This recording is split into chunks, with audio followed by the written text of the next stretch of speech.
Hey guys! Tonight we step into the velvet dusk of ancient Persia. The air is dry, but it smells like saffron and tamarisk. Somewhere nearby, someone's roasting barley over a clay brazier. But you've got other things to do. You're trudging across the edge of a desert, sand packed hard beneath your sandals. The kind that whispers when the wind kicks up, promising trouble if you stop too long. The horizon glows with the last embers of the sun, and you're heading towards something that shouldn't exist here. A place where ice lives in summer. And no, it's not a metaphor. You're delivering dessert. There's no GPS, no air conditioning, no insulated delivery vans.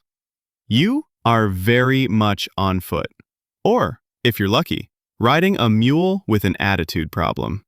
The road is long, your feet are dusty, and your flask ran out of water 2 hours ago. Welcome to the Persian Empire, roughly 500 BCE. You're employed in a network of icy logistics that somehow survives triple-digit heat. You probably won't survive the week if you drop the cargo. So, before you get comfortable, take a moment to like the video and subscribe. But only if you genuinely enjoy what I do here. And hey, drop your local time and where you're listening from down in the comments. Always love seeing where the sleepy postal crew is tuning in from. Now, dim the lights, maybe turn on a fan for that soft background hum, and let's ease into tonight's journey together. You spot the tower just before twilight swallows the land. It's strange, more mound than castle. Domed like a turtle shell, made from clay and straw bricks stacked with obsessive care. A cool wind brushes your cheek as you near it. Not the usual desert breeze, but a whisper of chill. You pause. That shouldn't be happening. And yet, it is. This, you realize, is your destination. The yakhchāl looms taller as you approach. Its name means ice pit, which undersells it completely. It's a marvel of Persian engineering, designed centuries before refrigeration was even a dream. With no moving parts, no electricity, and no freezer coils, it somehow stores ice in the middle of the desert. Inside, it's all shadows and silence. You step through the arched doorway into air that's at least 20 degrees cooler than outside. You can feel the change instantly. Your arms prickle. Your breath slows.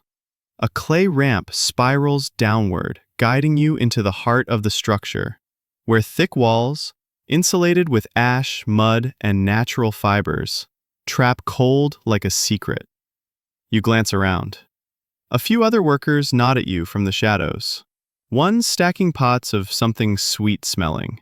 Another's slicing dates into perfect slivers. Everyone's quiet. Historians still argue whether the Persian builders consciously understood thermodynamics or just got really good at copying what worked.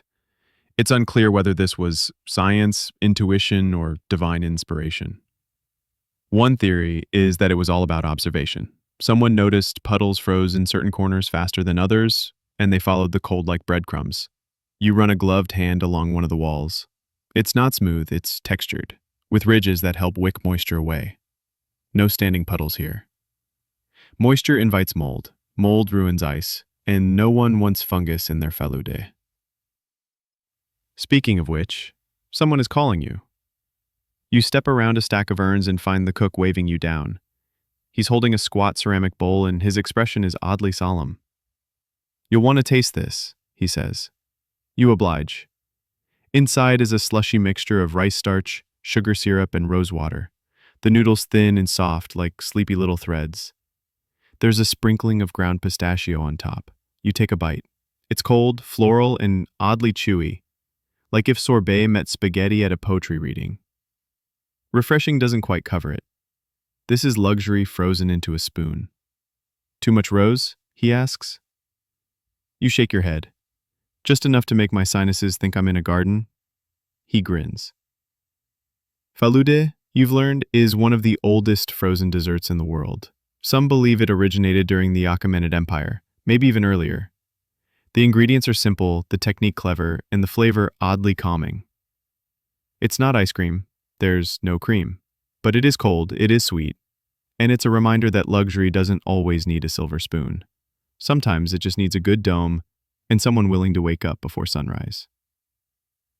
Once your bowl is licked clean, and yes, you did tilt it back like a savage, it's time to prep for the outbound delivery. Your job today: transport a small batch of ice and falude to the estate of a local noble.